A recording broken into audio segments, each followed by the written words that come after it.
नियामतपुर फाड़ी पुलिस को बड़ी सफलता मिली है। पुलिस ने सरकारी पाइप चोरी करने के दौरान हाइड्रा और ट्रक समेत 3 लोगों को गिरफ्तार किया। पुलिस सूत्रों से मिली जानकारी के अनुसार रविवार की सुबह 9 बजे सरकारी पेयजल पाइप चोरी करने की खबर पाकर कुल्टी थाना की नियामतपुर फाड़ी पुलिस ने कार्रवाई की। नियामतपुर फाड़ी पुलिस ने गुप्त सूत्रों से मिली जानकारी के आधार पर नियामतपुर स्थित इसको बाईपास रोड के पास शिशु तीर्थ स्कूल के पास मैदान में रखे आसनसोल नगर निगम के पेयजल पाइप चोरी करने के दौरान रंगे हाथों 3 लोगों को गिरफ्तार किया। साथ ही एक हाइड्रा और एक 12 चक्का ट्रक भी जब्त किया।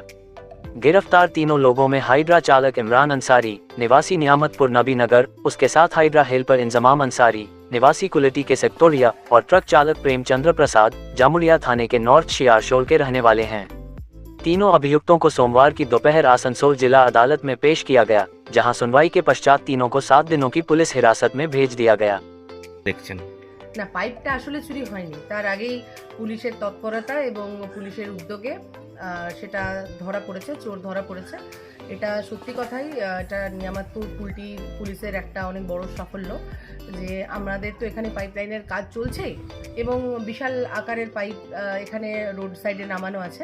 তো আমরা যেটা শুনলাম যে গতকাল একটা বড় ট্রাক দিয়ে হাইড্রা দিয়ে সেই সমস্তগুলো লোড করা হচ্ছিল। যখন তাদের লোকাল লোকজনের সন্দেহ হয়, তারা পুলিশের খবর দেয়, পুলিশ আসে এবং তারপর তাদের কাছে চালান ইত্যাদি যা যা ডকুমেন্টেশন দরকার একটা গাড়ি চালাবার জন্য রোডে, তো সেগুলো দেখতে চায় এবং তারা কোনোটাই দেখাতে পারেনি এবং তার কোনো সদর্থক উত্তরও দিতে পারেনি।